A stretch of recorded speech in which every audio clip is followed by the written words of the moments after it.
Merci beaucoup pour toutes les paroles qui ont été dites. Et donc, vous l'avez compris, c'est avec beaucoup de plaisir, effectivement, que je me retrouve une nouvelle fois ici à l'UGA. Non pas pour un cours magistral, mais vraiment pour un partage d'expérience sur cette question aujourd'hui des violences sexistes et sexuelles dans l'enseignement supérieur et la recherche. Pour me présenter un petit peu, je travaille sur ce sujet des violences masculines faites aux femmes depuis bien longtemps, depuis le milieu des années 1980. Et au départ, j'ai travaillé sur ce sujet au sein de l'Association européenne contre les violences faites aux femmes au travail, qui est une association toujours active. Et dans ce cadre, d'ailleurs, j'avais mené une des premières études sur le harcèlement sexuel au travail, et écrit un livre en étant hyper optimiste, puisque je l'avais sous-titré « La levée du tabou ». On était en 1990. Bon. Et je constate, 40 ans après, qu'on est toujours dans la levée du tabou. Et donc, au départ, c'est véritablement en tant que militante féministe, que j'ai travaillé sur ce sujet, que j'ai découvert ce sujet en accompagnant des femmes, des hommes, des syndicalistes, et en allant aussi témoigner devant les tribunaux, avec mes collègues de la VFT aussi, en réfléchissant à des textes de loi. Les premiers textes de loi sur le harcèlement sexuel, c'est 1992, que ce soit au travail ou au pénal. Et 30 ans plus tard, en 2010, j'ai rejoint l'équipe pluridisciplinaire de l'enquête Virage, violence et rapports de genre, portée par l'INED, dont je vous parlerai. Donc, à la fois comme praticienne de terrain, mais aussi comme chercheuse sur le sujet. Alors, aujourd'hui, j'ai choisi de commencer en pensant que c'était très important de bien contextualiser. On l'a vu ce matin avec nos collègues médiévistes qui travaillent sur les violences faites aux femmes. Ça me semble important.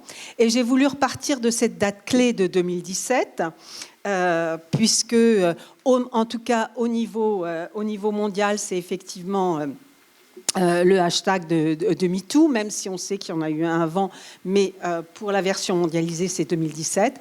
2017, c'est effectivement une date clé parce que c'est le premier colloque en France international sur la question des violences sexuelles et sexistes dans l'enseignement supérieur et la recherche. C'est un colloque organisé à la fois par le ministère, à la fois par l'ANEF, l'Association nationale des études féministes, et par la CPED, dont vous a parlé Sophie Loargan, la conférence permanente des chargés de mission égalité. Alors, c'est très récent, 2017, puisque c'est 5 ans en arrière. Ça ne veut pas dire qu'il n'y avait pas eu d'autres événements scientifiques. Notre collègue nous rappelait que nous sommes à l'université et que, j'allais dire, notre rôle, c'est de produire des connaissances scientifiques. Il y avait eu d'autres, effectivement, séminaires, colloques, notamment en 2002, organisés par le Clash, mais il n'y avait jamais eu la dimension internationale. Ce colloque a eu une importance fondamentale, d'abord parce qu'il a renforcé la coalition entre les associations, et je montrerai qu'elles ont été fer de lance. Et de ce colloque sont nés 4 groupes de travail. 4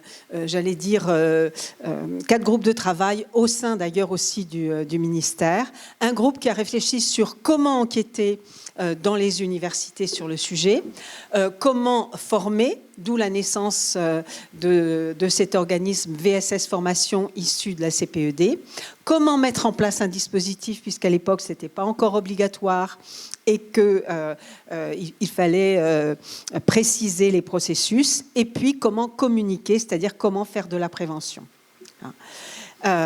Donc, une date clé, et en même temps, il ne faut pas se leurrer, que ce soit MeToo ou ce colloque de 2017, tout ça, c'est un héritage évidemment, de très longues luttes féministes et aussi féministes de femmes et d'hommes, et y compris dans l'ESR, en sachant que, concernant la dénonciation des violences, en tout cas pour la France, les associations sont toujours pionnières.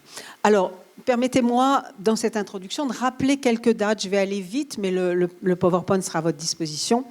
Il faut rappeler cette date de 2002, avec la création du Clash, ce collectif de lutte antisexiste contre le harcèlement dans l'enseignement supérieur, qui existe toujours. Et ça, c'est important de voir que les associations qui luttent sur les violences masculines contre les femmes sont des associations qui perdurent. La VFT, 1985. Le collectif féministe contre le viol, même date. Clash existe toujours 20 ans après. On préférerait ne plus exister, ce qui voudrait dire peut-être que les violences n'existent plus, mais on voit que ces associations, et ça prouve à la fois leur force, leur professionnalisme, à la fois leur pratique sur leur terrain, leur pratique sur le terrain, oui, et aussi leur réflexion. Je crois qu'une des caractéristiques, c'est justement allier cet aller-retour entre le terrain et la théorie. Sophie Loirgan l'a rappelé, la première université qui a mis en place un dispositif d'écoute et d'orientation des personnes victimes, c'est l'université de Lille 3. Alors, il se trouve, moi, à l'époque, j'étais à l'université de Lille 2, mais il y avait un groupe informel de collègues travaillant sur le genre, et j'ai eu cette chance de participer à cette réflexion pour monter le premier dispositif en 2008. En 2012, un plan d'action important avec notamment de la NEF, un plaidoyer pour l'institutionnalisation des études de genre et aussi avec un volet VSS. Et vous voyez, là, c'était une collaboration avec la VFT et le Clash. Ça, c'est une leçon à tirer, l'importance de la coalition. Je parle vraiment de coalition entre les associations. Et l'État suit avec en 2013 cette charte pour l'égalité entre hommes et femmes dans les établissements d'enseignement supérieur, avec déjà des recommandations, nomination d'une référente, production de statistiques sexuées. Oui, ça peut être étonnant, mais dans beaucoup de domaines, on n'avait pas des statistiques sexuées, donc on ne pouvait pas savoir comment fonctionnaient effectivement les filières, etc. En 2014, justement, ces associations ont mis en place un partenariat et ont publié un vade-mecum à la fois pour montrer les mécanismes des violences sexuelles, pour montrer comment on pouvait mobiliser le droit, comment on pouvait effectivement diffuser de la prévention. Et là, les textes s'accélèrent. Mais on voit bien que tout ça est récent. Une circulaire de 2015, je vous laisse lire le contenu, une lettre de recommandation, mais on est toujours dans les recommandations de 2016, et on redit oui, il faut des dispositifs, etc. Alors ici, vous avez un aperçu d'ouvrages qui existent d'ailleurs en ligne, que ce soit en rose, le guide du Clash, le vade-mecum en mauve, ou le livre de la NEF sur le genre dans l'enseignement supérieur. Alors, je vous ai dressé dans cette petite introduction un panorama en fait de ce qui s'est passé jusqu'en 2017. Et dans cette première partie, il y en aura 3. Je voulais nous poser la question, où en sommes-nous ? Il y aura une deuxième partie, de quoi parlons-nous ? Essayer de voir quelle est la réalité, quelles sont les réalités sociologiques des violences sexuelles et sexistes. Et enfin, dans une troisième partie ouverte qui ouvrira un peu sur une discussion, un partage, un échange, qu'est-ce qu'on peut faire ? Donc, dans cette première partie, je voudrais rappeler les obligations des établissements et aussi rappeler quelques textes du Code pénal. Depuis 2017, on constate un renforcement du cadre réglementaire. Et ça, c'est très important parce que ce qu'il faut voir, c'est qu'aujourd'hui, alors on a des associations très fortes, mais on va aussi avoir des outils, notamment réglementaires, pour lutter contre les violences. On a une circulaire du 9 mars 2018 pour toute la fonction publique.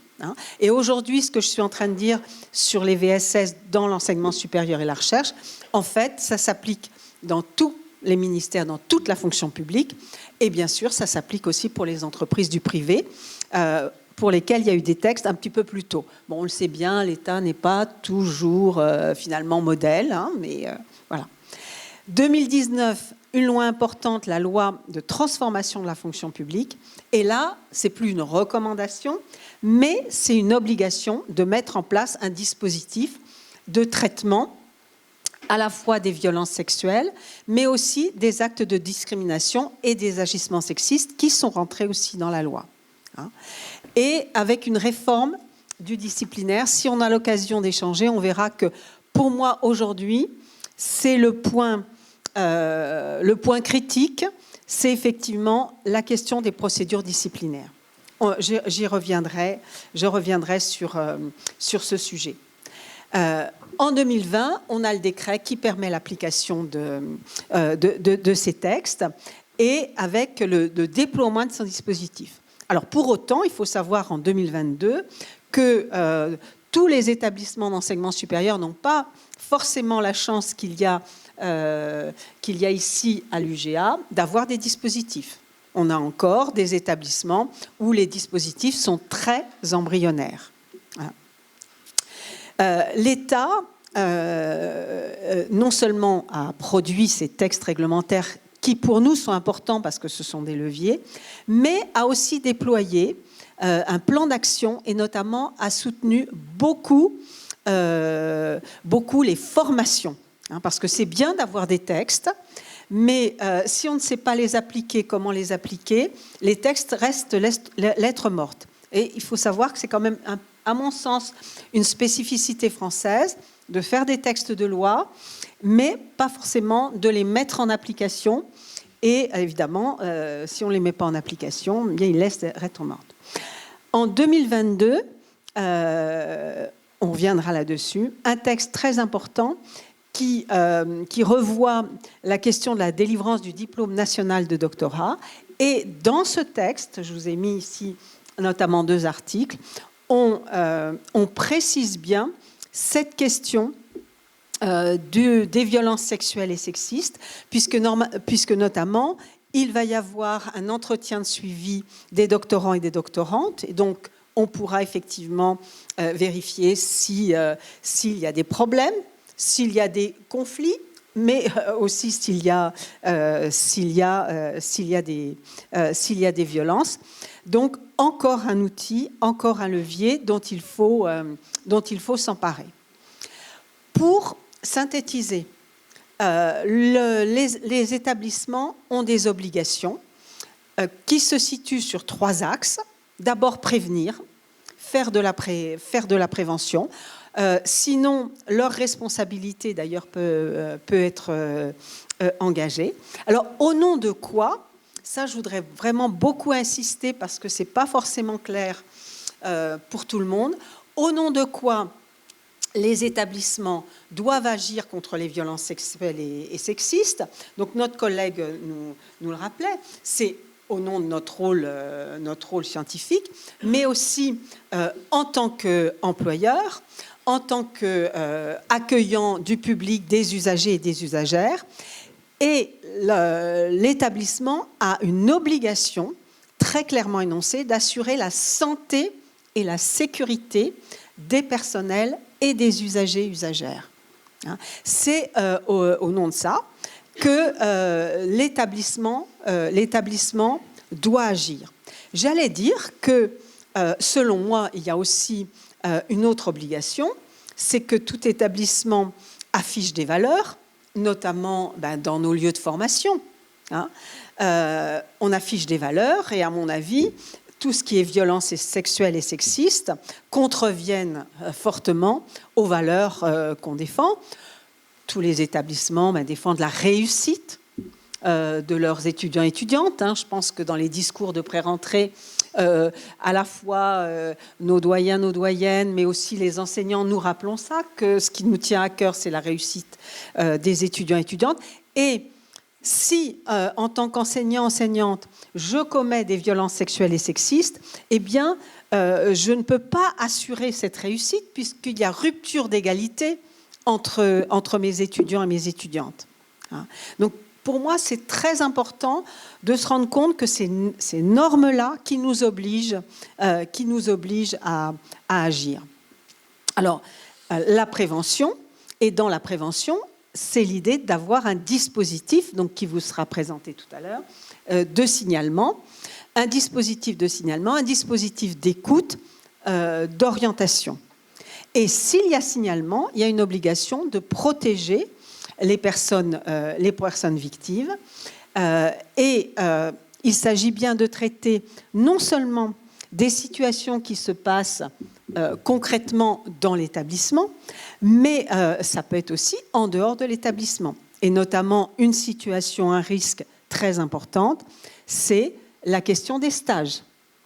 La question des stages, où là, c'est l'employeur qui est concerné. Il y a la question aussi de toutes les missions, de tous les déplacements en France ou à l'étranger. Donc, il y a une chose très importante aussi, c'est que dans un établissement, et j'allais dire à l'échelle d'une faculté, etc., c'est très important de cartographier les risques. Dans mon établissement, quels sont les risques de subir des violences sexuelles et sexistes? Alors, protéger les victimes, c'est aussi les accompagner en leur proposant, ce n'est pas une obligation, éventuellement, si elles le souhaitent, mais je répète, ce n'est pas une obligation, un accompagnement médical, social, psychologique et surtout un accompagnement sur la scolarité. Et évidemment, ça va être une obligation de faire cesser par tous les moyens les faits. Et donc, on est bien là dans le deuxième axe qui est de dire il faut réagir. Et il y a un troisième axe qu'on oublie trop souvent, c'est effectivement il va falloir qu'il y ait, si les faits sont avérés, des sanctions. Et ce qui est important, ça va être effectivement, c'est que ces sanctions, j'allais dire, soient à la hauteur des agissements dénoncés. Parce que les sanctions ont aussi, à mon sens, une qualité de prévention. Alors, il faut quand même que je cite le Code pénal, le rappelons ici. Et je rappelle surtout, par exemple, que le crime de viol a été modifié très récemment par la loi de 2021, où on a bien précisé dans tout le monde, enfin tout le monde non, peut-être que le viol, c'est l'acte de pénétration, de quelque nature qu'il soit, donc ce n'est pas forcément d'un sexe dans un sexe, ça peut être effectivement dans l'anus, dans la bouche, etc. Et on précise bien tout acte bucco-génital, donc y compris un cunnilingus forcé. Et ce qui est important, parce que c'était jusqu'à présent pas considéré comme un viol, un enfant ou un homme à qui on fait une fellation forcée, c'est-à-dire que dans ce cas, la personne qui subit n'est pas pénétrée, puisque c'est son sexe qui pénètre la bouche de l'autre. Je suis désolée de ces détails, mais je pense que c'est très important d'être clair, parce que justement, pendant trop longtemps, on euphémise et on ne dit pas les choses. Eh bien, on considérera cela comme un viol, alors que jusqu'en 2018, c'était considéré comme une agression sexuelle.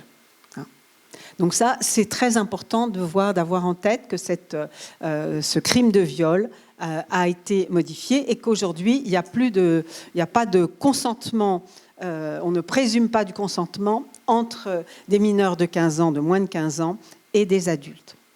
Alors évidemment, il y a le texte de l'agression sexuelle qui n'est pas défini, j'allais dire, selon le texte qui est ici, et qui consiste à avoir des attouchements sur la bouche, les seins, les fesses, le sexe. Il y a aussi ce texte très important, donc je ne vais pas vous le lire, mais vous voyez qui est très important sur ce qu'on appelle harcèlement sexuel. Alors le harcèlement sexuel, c'est entré dans la loi, je vous l'ai dit, en 1992, d'abord dans le Code du travail, puis dans le Code pénal avec l'entrée en vigueur de ce qu'on appelait à l'époque le nouveau Code pénal en 1994. Alors ce texte a subi beaucoup de vicissitudes, il y a eu beaucoup de bagarres idéologiques sur le sujet, puisqu'au départ, on ne voulait pas entendre de possibilité de harcèlement sexuel par exemple, entre collègues. en disant que ça, c'était pas possible. Et donc, on ne prenait en considération que le harcèlement commis par un supérieur hiérarchique sur une personne subordonnée. Et aujourd'hui, on a à la fois le harcèlement sexuel, chantage sexuel. Vous voyez, c'est ici. Est assimilé, c'est le grand 2, le fait, même non répété, d'user de formes de pression graves pour obtenir un acte sexuel. Donc c'est le chantage sexuel. Mais sont punis aussi le fait d'imposer à une personne des propos à connotation sexuelle ou sexiste, ça c'est très important, qui portent atteinte à sa dignité, en raison de son caractère dégradant ou humiliant, soit créé à son encontre une situation intimidante, hostile, offensante. Ça, c'est la traduction des directives européennes qui ont permis de clarifier ce qu'est le harcèlement sexuel. Dans ce premier cas, il faut que ce soit répété, mais ça peut être répété par la même personne ou par des personnes différentes. Et ça, c'est aussi un ajout. Alors, il y a toute une panoplie en fait, de textes dans le Code pénal pour lutter contre les violences sexuelles. Je vous les ai mis ici. Et ce que j'ai mis en rouge, c'est tous les nouveaux textes depuis 2018. Donc on voit qu'on a un arsenal assez important, renforcé, sur tout ce qui est violence sexuelle et sexiste, qui témoigne, j'allais dire, de la non-tolérance actuelle de ces faits. Mais encore faut-il que les plaintes ne soient pas classées sans suite, que les procédures suivent leur cours, parce que sinon, effectivement, ça pose problème. Donc, en tout cas, on a l'arsenal qui existe. Donc, on a des associations, on a les textes réglementaires dans nos établissements, et on a y compris le code pénal. Alors, voici ici, par exemple, une affiche qu'avait faite le ministère de l'Enseignement supérieur et de la Recherche pour lutter contre les violences sexuelles et sexistes. Mais il est temps que j'aborde la question, en fait, violence sexuelle et sexiste. Bon, vous avez vu quand même les définitions du pénal, mais en fait, de quoi parlons-nous? Et puis, alors aujourd'hui, on ne se pose plus quand même la question, mais enfin, il n'y a pas si longtemps que ça, on se posait la question, mais est-ce que ça existe vraiment, etc. Aujourd'hui, on a effectivement des chiffres fiables, et on peut mesurer l'ampleur des violences sexuelles et sexistes, y compris dans nos lieux d'études. Alors, je vous rappellerai quand même ici des définitions de la violence de genre qui me semblent intéressantes pour deux raisons. D'abord parce qu'elles ne datent pas d'hier, c'est des définitions qui datent de 1977 par Jalna Anmer qui avait travaillé sur les violences conjugales, et par Lise Kelly en 87 qui a conceptualisé la notion notamment de continuum. Ce qui a été très important, un point de bascule, c'est le fait que, notamment avec le mouvement féministe des années 70, on a pris en compte le point de vue de la victime. Dans une société où les rapports restent structurellement inégalitaires entre les hommes et les femmes, il y a un discours dominant qui impose et qui imposait pendant très longtemps aux femmes de réinterpréter ce qu'elles pouvaient vivre, et notamment, comme le dit Lise Kelly, eh bien, le harcèlement sexuel, si une femme pouvait réagir ou des collègues pouvaient réagir, on disait « Ah, mais c'est une blague ». Et évidemment, on le sait, vous le savez, les femmes n'ont pas le gène de l'humour. C'est comme ça. Donc c'est une blague, c'est un petit jeu, c'est pas si grave. Donc cette obligation du discours dominant de réinterpréter, de minimiser, et effectivement, des femmes étant conduites à cette réinterprétation, j'allais dire, pour tenir sur son lieu de travail, pour tenir sur ses études, etc. donc, ce qui a vraiment été un point de bascule, c'est le fait, c'est moi qui l'ai souligné dans la première, de tenir compte des points de vue des victimes. Par exemple, je donnerai un exemple sur le travail qui était mené à la VFT, donc à partir de 85. Mais ça pourrait être aussi, je pourrais dire la même chose de ce qui s'est passé au collectif féministe contre le viol, etc. Notre travail a consisté à écouter les récits des personnes victimes, les récits des personnes qui dénonçaient des faits. Le mot harcèlement sexuel n'existait pas en 1984. Donc à écouter, à comprendre après comment fonctionnaient ces mécanismes de violence, etc. Et effectivement, éventuellement, à proposer des définitions, à proposer des textes de loi, mais à partir de ce point de vue des victimes et pas simplement du point de vue dominant qui va dire mais c'est une blague, c'est un petit jeu, je plaisantais, etc. Et je trouve très important de s'arrêter sur les arguments des mises en cause. Par exemple, j'ai été frappée récemment, vous savez qu'il y a un comédien qui est mis en cause par... entre autres, parce qu'il y a beaucoup de personnes mises en cause, qui a été mise en cause par plusieurs ex-compagnes qui l'accusent de violence physique, de viol, etc. Ce comédien réplique, il dit mais il faudrait apporter des preuves et pas seulement des témoignages. Et si c'était vrai ce qui était dit, je serais déjà en prison. Alors, c'est absolument hallucinant. Parce que c'est une méconnaissance de la procédure pénale, c'est pas parce qu'il y a une plainte qui est déposée qu'on met tout de suite la personne mise en cause en prison. Ça n'existe pas. Puisqu'effectivement, moi, j'ai jamais vu un jugement dans lequel, d'ailleurs, quelqu'un d'accusé de harcèlement sexuel, par exemple, bon, en l'occurrence, là, la personne dont je parle, c'est viol, violence physique, mais aller en prison. J'ai jamais vu une peine de prison requise. Donc, vous voyez, c'est ça le discours dominant. Dire des choses inexactes, quand il dit, mais si c'était vrai, je serais déjà en prison, et de disqualifier. Je rappelle, il y a, je crois, 4 ou 5 témoignages. 4 ou 5 témoignages, et il dit, c'est des témoignages bidons. Bon, alors on pourrait se dire, il a le droit de se défendre comme il veut, etc. Mais ce discours médiatique, il va être important. Et il dit, je voudrais des vraies preuves. Mais qu'est-ce que c'est qu'une vraie preuve ? Justement, depuis 30 ans, 40 ans, on dit la preuve, c'est un faisceau d'indices. Et c'est pas vrai, ce n'est pas parole contre parole. C'est pas vrai. Parce que dans le récit des personnes qui dénoncent, il y a des choses précises qui sont dites sur la date, sur le lieu, sur les faits, sur les paroles, etc. Et comme je dis toujours, si on vraiment voulait inventer, je dirais la même chose pour les chiffres, on n'oserait pas inventer des choses comme ça ou des paroles comme ça qui pourraient être faites. Alors, je rappelle aussi une chose très importante, c'est qu'il y a un consensus aujourd'hui international pour interpréter et définir les violences sexuelles et sexistes.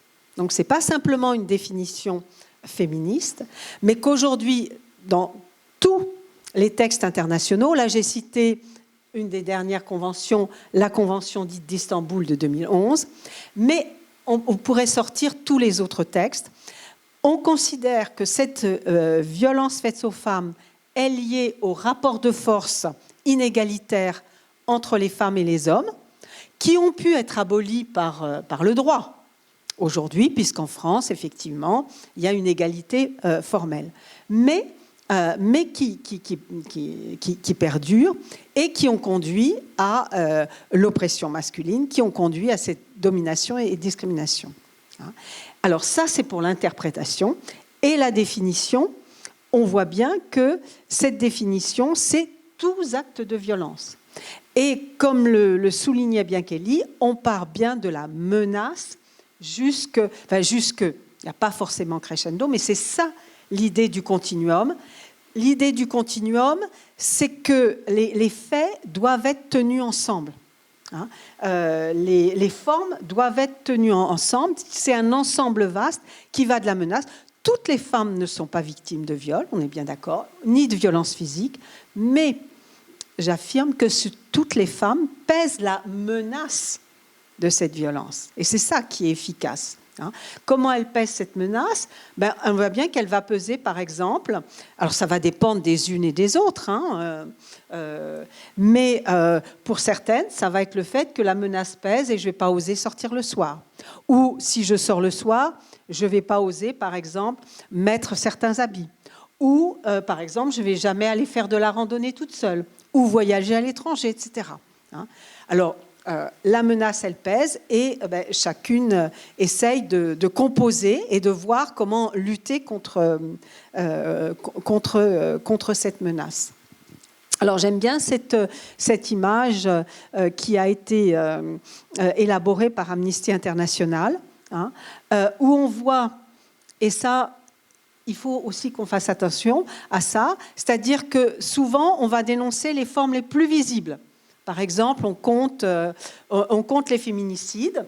Bon, c'est important, ces féminicides. On pourrait. D'ailleurs, je vous signale au passage, j'en profite, le livre sous la direction de Christelle Tarot sur une histoire mondiale des féminicides. Donc souvent, on ne voit que les violences les plus graves et on ne s'attaque qu'aux violences les plus graves, alors que ces violences, elles sont favorisées par tout un terreau, notamment, mais pas seulement, par l'humour, justement, par l'humour sexiste, par les stéréotypes, par les stéréotypes liés au sexe, etc. Tout ce qu'on peut appeler la violence ordinaire, j'aime pas du tout ce mot-là, j'allais dire la violence habituelle, mais qui n'a absolument, effectivement, rien d'ordinaire. Alors, puisque nous sommes à l'université, c'est très important, effectivement, de montrer les apports de la recherche. J'ai cité les associations. Il y a eu aussi le rôle des chercheurs et des chercheuses, avant toute chose, mais aussi des chercheurs qui ont permis de mettre en évidence la réalité de ces violences. Je peux vraiment vous dire que dans les années 90 ou 2000, l'idée c'était de dire mais est-ce que ça existe vraiment? Oh, puis ça n'existe que dans les milieux populaires parce que les gens y boivent, ils savent pas, ils sont pas cultivés, etc. Et si il y a eu tellement de tabous sur ce qui se passait dans l'enseignement supérieur, c'est justement à cause de ces stéréotypes. En disant comment ça pourrait se passer chez nous? On est des gens bien éduqués. On est des gens polis, on n'emploie pas de gros mots dans nos amphis, dans nos cours. Donc chez nous, ça n'existe pas. C'est toujours chez les autres que ça existe. Alors, il y a eu une enquête pionnière, l'enquête ANVEF en 2000, qui était la première enquête consacrée exclusivement à la question des violences. Et elle a été renouvelée en 2015. Virage, violence et rapport de genre, par l'INED, déclarée d'utilité publique et menée par une enquête de chercheurs pluridisciplinaires de plusieurs établissements universitaires et d'universités. Alors, l'enquête Virage, il y a un ouvrage de publié, c'est une enquête qui multimode, par téléphone mais aussi par Internet, auprès, vous voyez, de près de 28 000 personnes, qui comprenait donc des femmes et des hommes de 20 à 69 ans. Un échantillon représentatif de la France métropolitaine, en sachant qu'il y a, mes collègues ont aussi mené une enquête après, plus tard, qu'on a appelée Virage d'hommes, en Guadeloupe et à La Réunion. Voilà l'ouvrage qui est sorti en 2020. Alors, je voudrais ici, puisqu'ici, il y a aussi des collègues. Donc, dans une université, ça peut être les étudiants qui sont victimes, mais ça peut être aussi les collègues, personnel administratif, personnel enseignant, etc. Et au cours des 12 derniers mois, concernant la sphère du travail, au cours des 12 derniers mois concernant la sphère du travail, on a, et le chiffre est important, 20% des femmes qui déclarent des violences au travail et 15,5% des hommes qui en déclarent aussi. Alors, on va se rendre compte que que les violences les plus courantes dénoncées, c'est des insultes et des pressions psychologiques, qui peuvent être liées à des violences sexuelles. En deuxième lieu, des atteintes à l'activité du travail. Mais vous voyez qu'en troisième lieu, ce sont les violences sexuelles et sexistes avant les violences physiques. On se rend compte que les femmes déclarent plus de violences, qu'elles en déclarent plus, qu'elles déclarent plus de faits, que ces faits sont répétés et qu'elles déclarent que ces faits sont effectivement graves. Et ce que met en évidence Virage, c'est vrai pour le travail, mais aussi vrai pour les autres sphères, que Virage montre bien qu'il y a un continuum de violence. C'est-à-dire que chaque fait se situe dans un ensemble plus vaste qui va des menaces, des humiliations, des pressions psy, et qui comprend aussi les violences physiques et sexuelles. Et ce continuum ne s'observe pas pour les hommes. Ça ne veut pas dire qu'ils ne sont pas victimes de violences, mais les hommes déclarent le plus souvent des faits isolés, de courte durée, et qui altèrent moins le cours de la vie. Ce qui est intéressant, parce qu'on pourrait se dire, bon, finalement, mais ça concerne plutôt les violences au travail, les précaires. Alors effectivement, il y a une surreprésentation des précaires, mais si j'en parle aussi, c'est parce que les femmes cadres et qui appartiennent aux professions intermédiaires, les fonctionnaires déclarent également de manière importante ces violences. Et donc ça, c'est important à avoir en tête. Concernant, je fais un petit focus sur les violences sexuelles et sexistes, 4%, c'est bien sur les 12 derniers mois, 4% des femmes déclarent des violences sexuelles et sexistes au travail. Alors on pourrait se dire, mais 4%, c'est pas beaucoup, mais c'est quand même près d'un demi-million de femmes. Dans les 12 derniers mois, c'est pas au cours de leur vie professionnelle. On se rend compte que les violences les plus courantes, et c'est celles aussi que déclarent les hommes, et effectivement, ils peuvent être témoins dans leur environnement de travail, c'est le harcèlement environnemental, un harcèlement d'ambiance. Ça peut être, entre guillemets, évidemment, les blagues, les affichages pornographiques, notamment sur les écrans d'ordinateur, ou dans les groupes WhatsApp, etc. Là, je pense à des exemples très précis, y compris dans les universités, qui sont diffusés, etc. Et voilà. Alors, je vais aller vite là-dessus. Ce qui est important de voir, on était en 2015, avant MeToo. Ce qui est important de voir, c'est qu'il y a encore une pression très forte pour minimiser ces violences, puisque au cours des 12 derniers mois, il n'y a que 40% des femmes qui déclarent cette violence grave ou très grave. Ce qui veut dire que quasiment 6 femmes sur 10 disent que ce n'est pas grave. Alors on pourrait se dire, mais pourquoi disent-elles que ce n'est pas grave ? Parce que la pression sociale dit, ce n'est pas si grave, vous connaissez l'expression, il n'y a pas mort d'homme, etc. Et puis, j'allais dire, pour sa propre cohérence interne, si on veut continuer à travailler, parce que le travail nous plaît, etc., eh bien on se dit, on est soi-même dans le déni. Mais ce qui est intéressant, c'est quand on interroge les femmes, là je n'ai pas parlé des hommes, pourquoi ? Pas par sexisme de ma part, mais c'est parce que les hommes déclarent beaucoup moins. Et donc on n'a pas un échantillon assez solide pour ça. Mais lorsque il ne s'agit pas des violences sur les 12 derniers mois, mais qu'on les interroge sur la vie entière, qu'est-ce qu'on voit ? On voit que les taux de gravité augmentent. Donc, d'une part, les femmes ont pu constater que ces violences ont eu des conséquences, peut-être sur le travail, sur la santé, sur leurs relations sociales, et que notamment tout ce qui est harcèlement sexuel, harcèlement environnemental, c'est une violence qui se construit a posteriori. Parce qu'au départ, ça peut être des choses, j'allais dire, minuscules. Il faudra être gentil. Tu as une belle robe aujourd'hui. Alors, effectivement, pénalement, ça ne correspond à rien du tout, etc. C'est une main qui effleure une épaule, etc.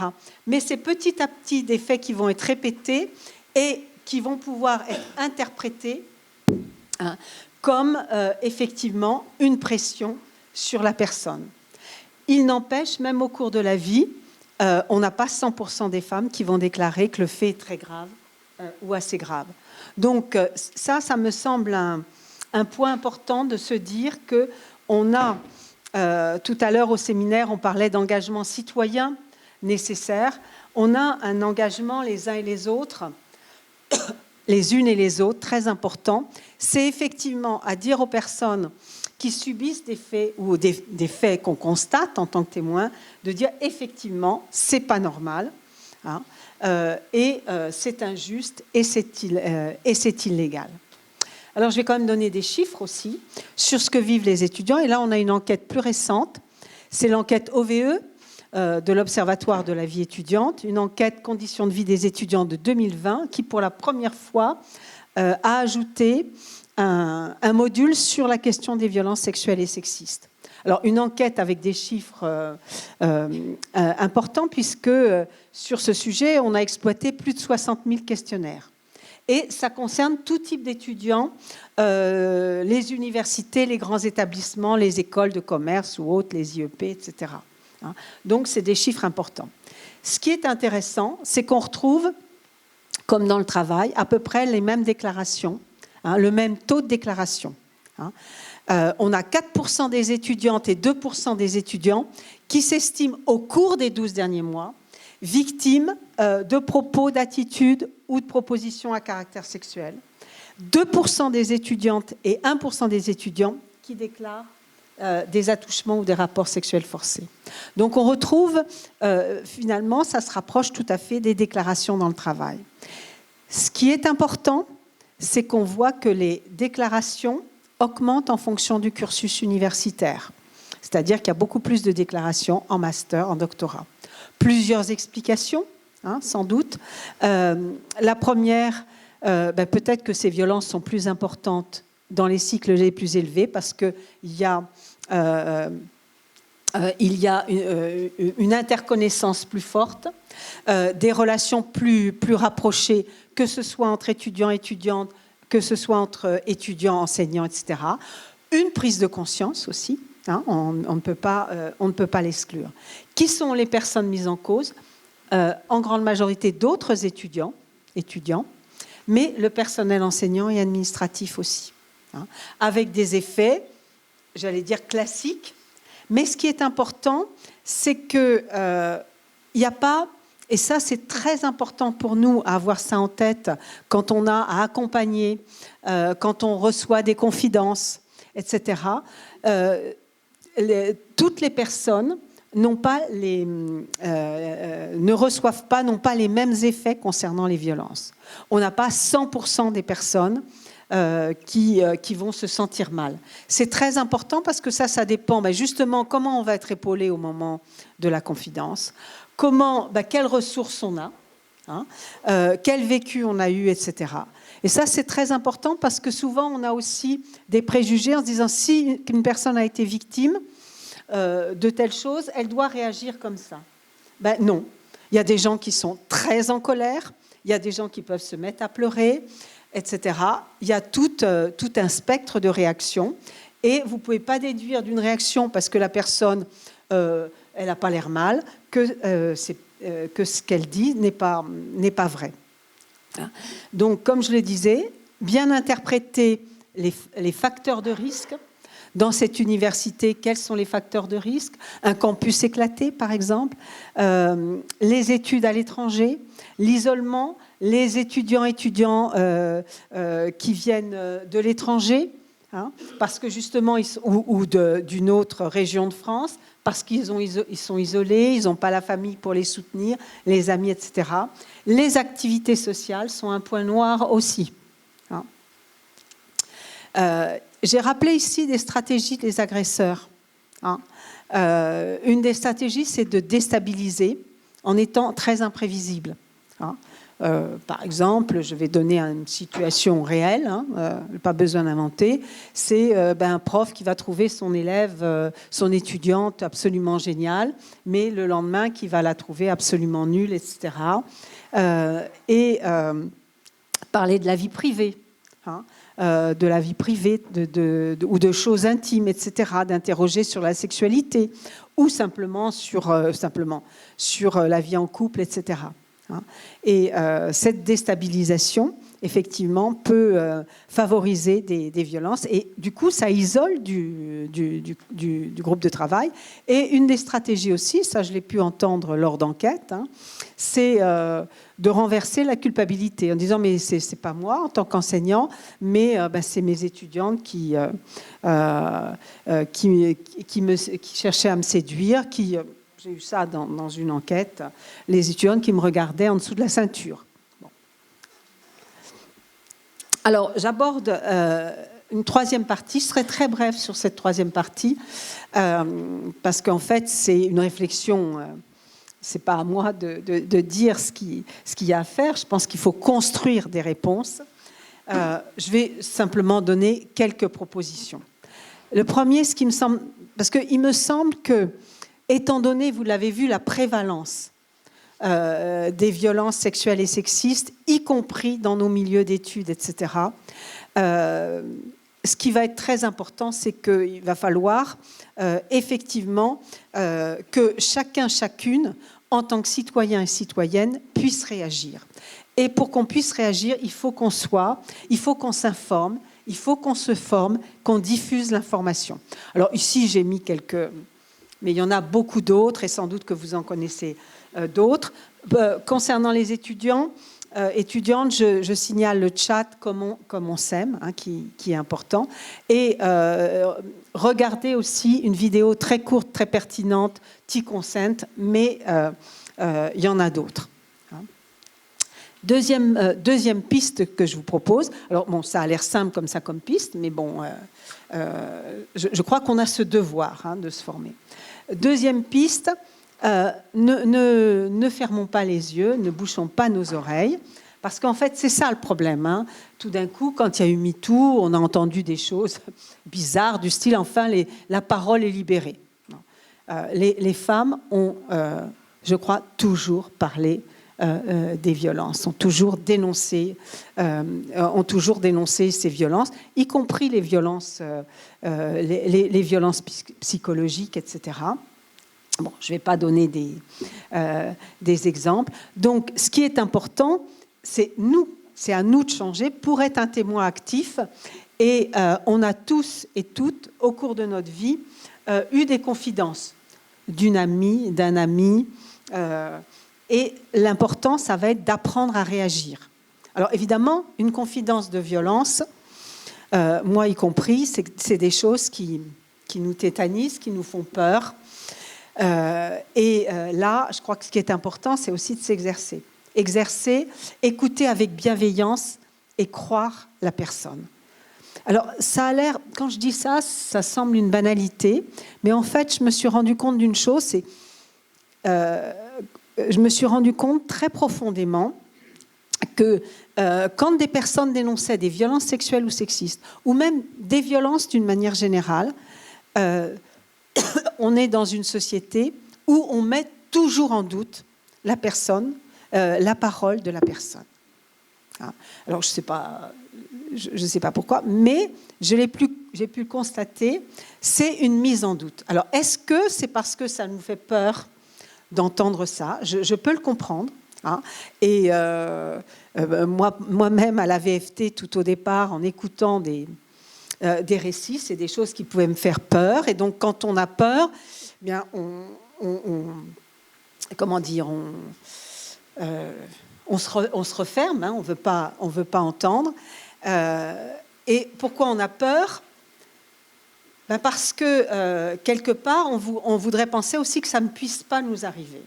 Et je pense que le jour où on peut être en mesure de bien écouter, c'est quand on se dit que moi aussi, je peux être victime. Ce n'est pas les autres seulement. Je peux être victime et que où je peux avoir commis des violences sans l'avoir voulu. Ça, je pense que c'est se clarifier vis-à-vis de la position de la violence.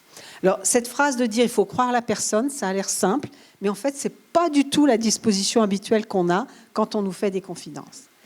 En tout cas, c'est rappeler que la violence est illégale. Vous avez les textes. Dire « la violence, c'est pas normal, c'est illégal ». Et si on peut, si on est en mesure d'aider à identifier ou alors orienter vers des personnes ressources, en disant je ne suis pas en mesure, mais voilà, il y a telle association, il y a telle personne, et soi-même aller chercher de l'aide éventuellement. Et un conseil que vous pouvez toujours donner à la personne, quand il y a une situation difficile, c'est d'écrire. D'écrire, de commencer à écrire et de garder surtout toutes les preuves. Aujourd'hui, on a pas mal de preuves avec, je vous parlais des groupes WhatsApp, des SMS, etc. Mine de rien, on a beaucoup d'éléments de preuve, des photos, etc. Puisqu'il y en a même des gens apparemment qui font de la vie publique, etc., la vie politique, qui envoient des photos de leur sexe. On a eu ça. Donc, on a beaucoup d'éléments. Donc, c'est un conseil à donner en sachant que c'est toujours difficile d'écrire un récit. Ça va prendre des mois, mais au moins de consigner des dates, le ressenti, ce que la personne a ressenti, etc. Et surtout, vous aussi, consignez à telle date, on m'a parlé de ça. Parce que vous pourrez être un témoin indirect si la personne décide plusieurs mois après de le faire. Alors, sur cette diapositive, quelques phrases à dire, à ne pas dire qu'avait diffusé le collectif, notamment féministe, contre le viol. Évidemment, les questions qui remettent en cause la parole, et puis les yaka faucons, etc. Il n'y a qu'à donner une gifle, il fallait réagir, etc. La personne, elle a sans doute réagi.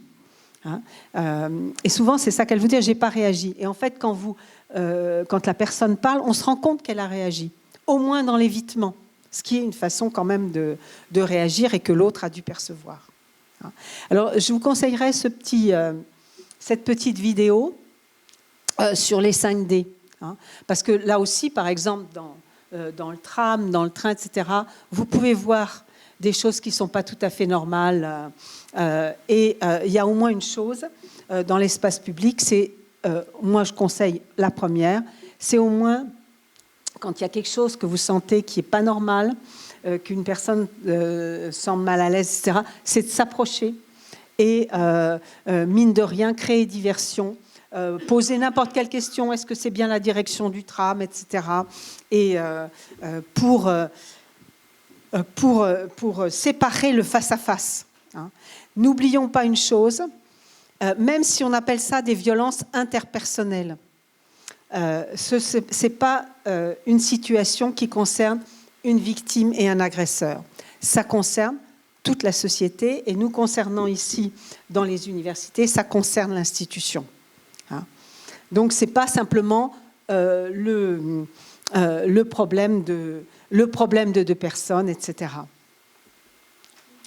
Alors troisièmement, là j'ai laissé ouvert, que pouvons-nous faire? Il faut se poser la question dans les cours, dans les espaces, dans les associations. Je voudrais insister sur une chose pour terminer, c'est qu'il y a beaucoup d'enjeux. Et l'enjeu pour moi, un des enjeux, c'est l'égalité de traitement entre les étudiants et les étudiantes. Parce que chaque étudiant et étudiante a le droit d'étudier, de réussir. Dès qu'il y a des violences sexistes ou sexuelles, c'est ce droit qui est bafoué. Deuxièmement, ce qui est bafoué, c'est l'égalité entre les sexes et les sexualités. Parce qu'on a parlé des violences de genre, mais évidemment, ces violences, elles peuvent se combiner avec des violences homophobes, lesbophobes, racistes, liées au handicap, classistes, etc. Donc, c'est un enjeu, c'est l'égalité, c'est bien une valeur clé de notre société, et c'est notre liberté de chacune et de chacun. Donc ça, c'est pour ça que je pense que c'est important de réagir.